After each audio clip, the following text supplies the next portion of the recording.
جی تو جان بخشی کی اجازت ہے. عروج اور شہانہ اتفاق سے دونوں ہی 12 بنکی ہیں. عروج پہلے آپ سے مخاطب ہے, بتائیں کیا سوال ہے. میم آپ میرا سن رہی ہیں؟ ہاں سن رہے ہیں عروج, سوال بتائیے. شگفتہ یاسمین آپ بول رہے ہو؟ جی بول رہی ہوں. الحمدللہ, اللہ آپ کو بہت بہت سکون دے, بہت سکون دے.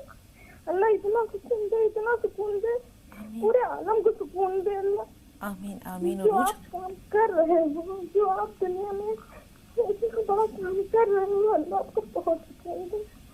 آمین. اللہ آپ کو بھی جزائے خیر دے اور آپ کی زندگی میں بھی سکون دے, سکھ چین دے, خوشیاں اور خوشحالی دے. آپ کی آواز اتنی چالو ہے, جب سے یہ پروگرام چالو ہوا تب سے میں دیکھ رہی ہوں, تب سے میں دیکھ رہی ہوں. اللہ آپ اس بات کا گواہ, شاید کبھی ایپیسوڈ چھوٹا, اللہ آپ کو اتنا سکون دے, اتنا سکون دے, اتنا سکون دے. سارے عالم میں آپ اتنی بڑی نعمت پھیلا رہی ہے. اللہ آپ کو بھی سکھ چین دے. 1 دہائی کا یعنی 10 برسوں کا ساتھ ہے عروج. آپ نے جیسے کہا کہ آپ جب سے یہ پروگرام شروع ہوا ہے تب سے آپ یہ پروگرام دیکھ رہی ہیں, تو ہمارا 1 دن کا نہیں, 1 مہینے کا نہیں, 1 سال کا نہیں, 1 دہائی کا یعنی 10 برسوں کا ساتھ ہے. اللہ آپ کو خوش رکھے, جزائے خیر دے اور آپ کا ہر لمحہ نیکی میں اور عبادت میں شمار ہو. اور بتائیے عروج, کیا کہنا چاہ رہی ہیں؟ میری زندگی میں طوفان تو بہت آئے, مگر ہم نے اس لیے چھوڑ دیا ان طوفانوں سے لڑنا کہ میرے رسول اللہ پہ اتنی مشکلیں آئی, انہوں نے سب کو معاف کیا. اللہ ہم بھی سب کو معاف کرتے ہیں, اپنے والوں کو معاف کرتے ہیں. اور اللہ میرے ساتھ ظلم کیا, اللہ ہم سب کو معاف کرتے ہیں, سب کو معاف کرتے ہیں.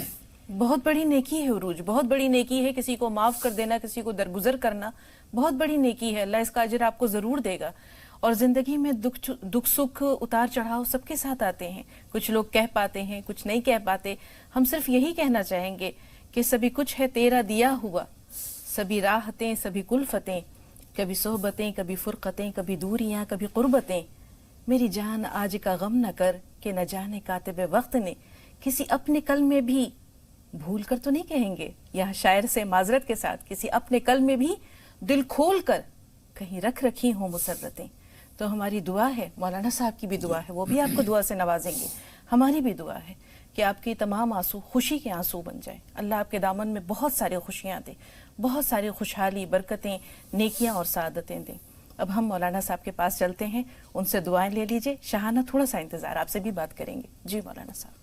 اللہ رب العزت ان کے ساتھ میں خیر کا معاملہ فرمائے, اور دنیا کے اندر بھی اور آخرت میں بھی ان کو اللہ رب العزت جزائے خیر عطا فرمائے, بہترین بدلہ عطا فرمائے. اور دیکھیے طاقتور اور قوی وہ نہیں ہوتا ہے جو بدلہ لینے پر آمادہ ہو جائے, بلکہ طاقتور اور قوی وہ ہوتا ہے جو بدلہ لینا چاہتا ہے اور اس کے پاس میں طاقت بھی ہے, قوت بھی ہے, موقع بھی ہے, لیکن وہ معاف کر دیتا ہے.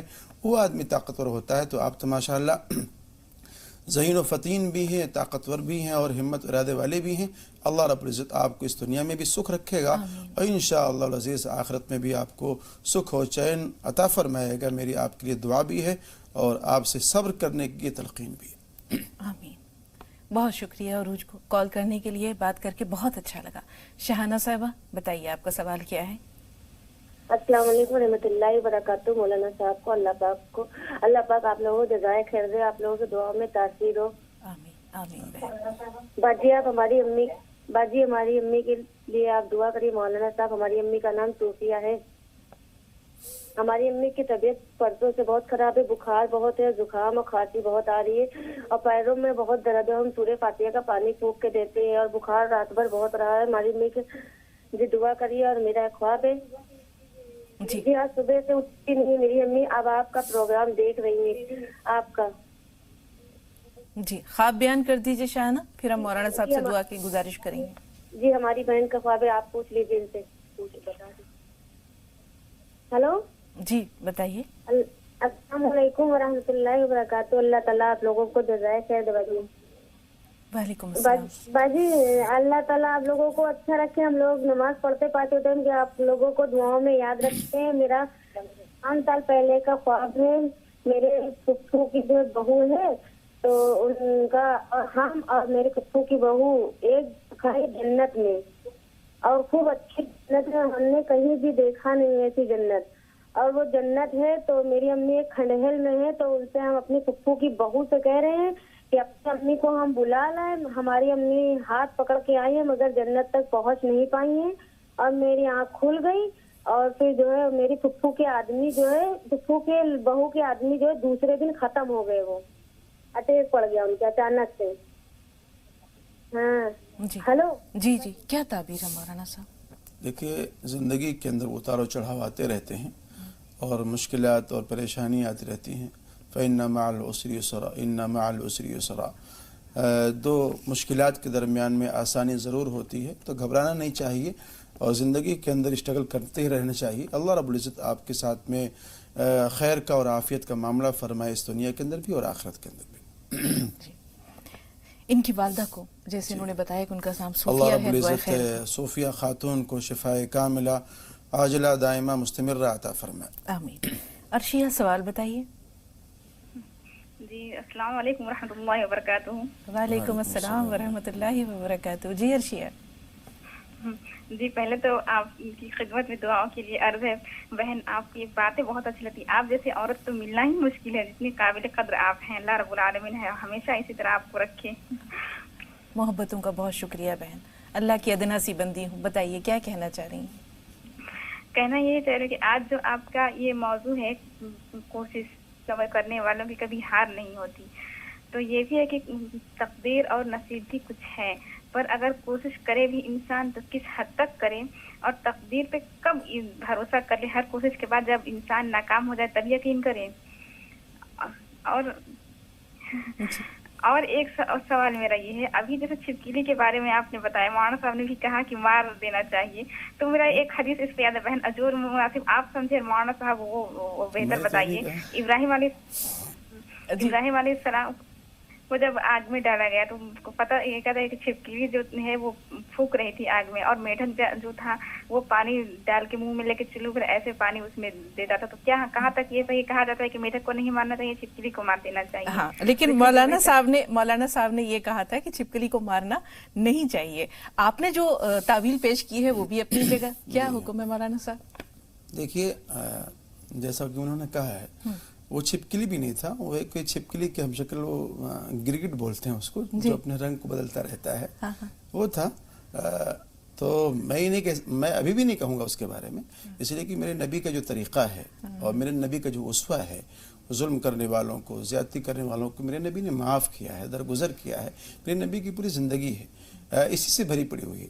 تو ہم امتیوں کا بھی یہ طریقہ ہونا چاہیے, اور ہماری سوچ اور یہ فکر ہونی چاہیے کہ زیادتی کرنے والوں کے ساتھ میں ہمیں درگزر سے کام لینا چاہیے. جی, اب کوشش کریں تو کہاں تک کریں, اور تقدیر کا کیا رول ہے؟ دیکھیے, یہ بہت ہی بنیادی اہم مسئلہ ہے, اس کو سمجھنا چاہیے. لوگوں نے تقدیر کا یہ مطلب سمجھ رکھا ہے کہ کاتب تقدیر نے, پروردگار عالم نے جو کچھ لکھ دیا ہے, اب وہ چیز ایک تقدیر مبرم ہے, اس کے اندر کچھ رد و بدل نہیں ہو سکتا ہے. جب تقدیر کی بات آتی ہے تو یہ کہا جاتا ہے کہ بے دعاؤں سے تقدیر بدل جایا کرتی ہے. وہاں پر مفسرین نے اور محدثین نے اس بات کی بھی وضاحت فرمائی ہے کہ اللہ رب العزت نے یہ بھی لکھا ہوا ہوتا ہے کہ فلاں بندہ فلاں نیک عمل کرے گا, مثلا حج کرے گا یا روزہ رکھے گا یا فلاں کام کرے گا, تو اس کی بنیاد پر جہاں اس کی 60 سال کی عمر ہے تو اللہ تعالیٰ اس کی 70 سال کی عمر کو بڑھا دیں گے. تو کوشش کرنا یہ تقدیر کے منافی نہیں ہے, بلکہ تقدیر یہ چاہتی ہے کہ آپ کوشش کریں اور حتی الامکان اور حد درجہ کی کوشش کریں.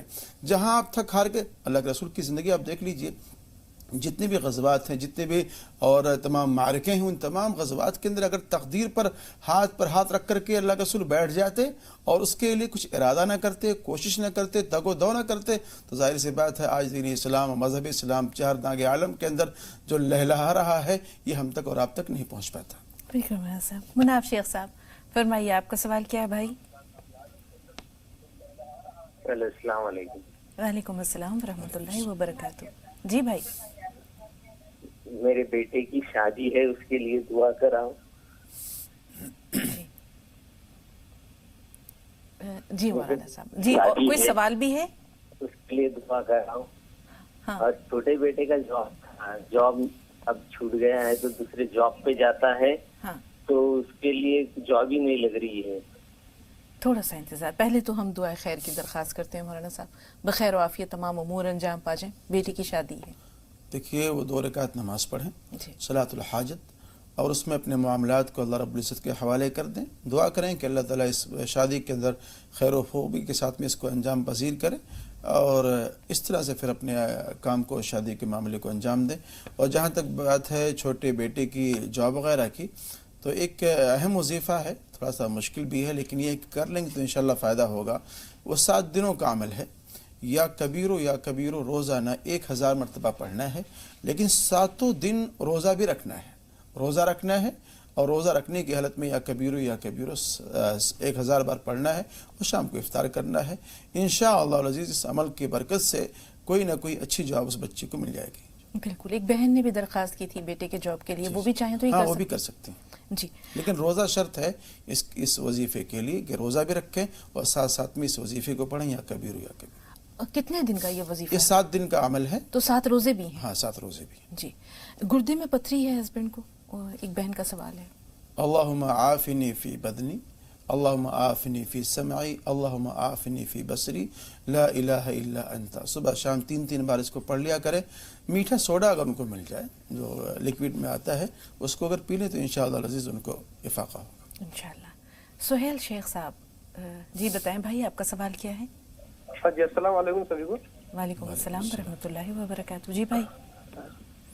ہاں جی میں ناگپور مہاراشٹر سے بات کر رہا ہوں. استقبال ہے آپ کا, فرمائیے کیا جاننا چاہ رہے ہیں؟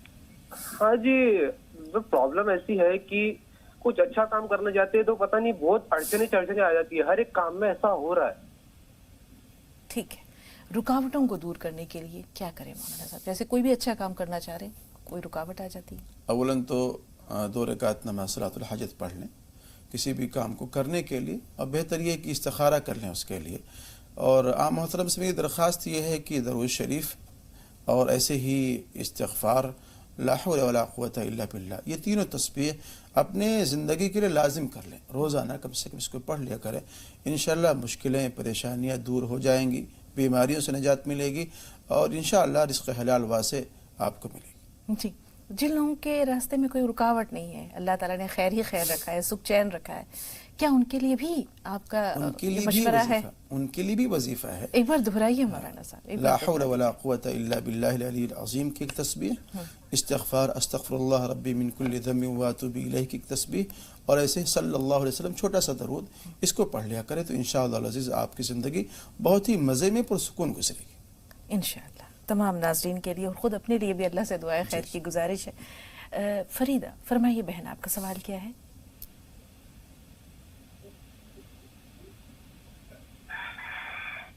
فریدہ صاحبہ سوال بتائیے. ہیلو السلام علیکم. وعلیکم السلام ورحمۃ اللہ وبرکاتہ. جی بہن. جی ہمارے گھر میں پریشانی ہے اور صدقے کے بارے میں پوچھا ہے. جیسے 360 میں ہم بکرا بھی کر سکتے ہیں. دوسرا سوال بتائیے, یہ جو 360 روپے کا مولانا عبداللہ طارق صاحب صدقہ بتاتے ہیں اس کے بارے میں. جی اس کے معلومات کرنے ہیں اس کے بارے میں. ٹھیک ہے. پہلے تو پریشانیوں کے لیے مولانا صاحب کیا کریں؟ میں دعا گو ہوں ان کے لیے کہ اللہ رب العزت ان کی پریشانیوں کو دور فرمائے, اور یا باسط 41 مرتبہ روزانہ پڑھ لیا کریں تو انشاءاللہ روزگار بھی ان کے گھر میں آئے گا, اور جو اس طرح کی مشکلات پریشانیاں ہیں انشاءاللہ وہ بھی ختم ہوگی. چونکہ یہ فون لائن پر تھیں, ہو سکتا ہے انہوں نے وہ وظیفہ نہ سنا ہو, یا جن کا اوراد اور وظائف کا بھی آپ نے ذکر کیا ہے. ایک بار فریدہ کے لیے بھی دہرا دیجیے مولانا صاحب. وہ وظیفہ بہت ہی آسان ہے, اور صبح شام تو کر ہی لینا چاہیے ہر بندے مومن کو. ایک استغفار کی تسبیح, درود شریف کی تسبیح, تیسرے لا حول ولا قوت الا باللہ کی تسبیح, فجر کی نماز کے بعد اور عصر کی نماز کے بعد باضابطہ اہتمام کے ساتھ میں اس کو پڑھ لینا چاہیے. جی. مناف بھائی نے کہا تھا کہ کوئی بھی کام شروع کرتے ہیں تو رکاوٹیں حائل ہو جاتی ہیں. جی. انسان رکاوٹوں سے ڈر جائے اور وہ کام نہ کرے تو کیسا ہے؟ نہیں, ڈرنا نہیں چاہیے, بلکہ حالات سے نمٹنے کے لیے اور اس کو ہرانے کے لیے انسان کو مزید اپنے اندر قوت عمل لانا چاہیے, اور اس کو اپنے شعور کو اور احساس کو بیدار کرنا چاہیے کہ اللہ رب العزت نے ہم کو کچھ ذمہ داریوں کے ساتھ میں اس دنیا کے اندر بھیجا ہے, اور ہمارے اوپر کچھ ذمہ داریاں ہیں, ماں باپ کی ہیں, بھائی بہنوں کی ہیں, بیوی کی ہیں, بچے کی ہیں. اس کے لیے تگ و دو کرنا, کوشش کرنا ہر انسان کا اپنا فریضہ ہے, اور اللہ رب العزت نے کہا بھی اس بات کو کہ جب نماز ختم ہو جائے تو نماز کے ختم ہونے کے بعد میں ہاتھ پیر باندھ کے گھر میں مت بیٹھ جایا کرو یا مسجد میں مت بیٹھ جایا کرو، بلکہ رزق حلال کے لیے کوشش کرنا چاہیے، اور رزق حلال کے لیے کوشش کرنا، تگودو کرنا، یہ فرائض کے بعد میں ایک اہم ترین فریضہ ہے۔ جی، بہت سے لوگ ہوتے ہیں جو یہ سوچتے ہیں یا انہوں نے طے کر رکھا ہے کہ ہمیں اگر کوئی کاروبار کرنا ہے تو بہت بڑے پیمانے پر کوئی کاروبار کرنا ہے، جبکہ ہم یہ دیکھتے ہیں کہ جب حضرت عبد الرحمن بن عوف مدینہ آئے تو انہوں نے کہا کہ مجھے صرف بازار کا راستہ بتا دو، پنیر لیا اور خرید و فروخت شروع کی، اور اس کے بعد ان کی تجارت یوں پھلی پھولی کہ وہ سونے کی اینٹیں تک چھوڑ کر گئے اپنے ورثہ کے لیے۔ تو کوئی بھی کام چھوٹا نہیں ہوتا، اگر وہ حلال ہو، چھوٹے پیمانے پہ شروع کریں، برکت اور خوشحالی دینے والا تو اللہ ہے۔ تو یہ چیز کتنی ضروری ہے مولانا صاحب؟ کوئی پودا ایک دن میں تناور درخت تیار نہیں ہو جاتا ہے، ہاں، بلکہ یہ پہلے اپنے آپ کو مٹی کے اندر ملاتا ہے، فنا کرتا ہے، پھر ایک چھوٹا پودا ہوتا ہے، پھر آہستہ آہستہ وہ ایک تناور درخت ہو جاتا ہے، پھل بھی دیتا ہے، پھول بھی دیتا ہے، چھاؤں بھی دیتا ہے۔ آپ یہ چاہیں کہ ایک بارگی میں کوئی کام ڈیولپمنٹ کر کے ایک بہت بڑا کام بن جائے، ایسا کبھی نہیں ہوتا۔ خود انسان اپنے اوپر غور کر لے، جب انسان پیدا ہوتا ہے کتنا نہیں وہ کمزور ہوتا ہے، پھر جوانی میں کتنا وہ طاقتور توانا ہو جاتا ہے۔ تو انسان اپنے اوپر غور کر کے بھی کاروبار پر اور دنیا کے مسائل پر بھی غور و فکر کرنا چاہیے اس کو۔ بالکل صاحب، بہت شکریہ اسٹوڈیو میں تشریف آوری کے لیے اور ناظرین کی بھرپور رہنمائی۔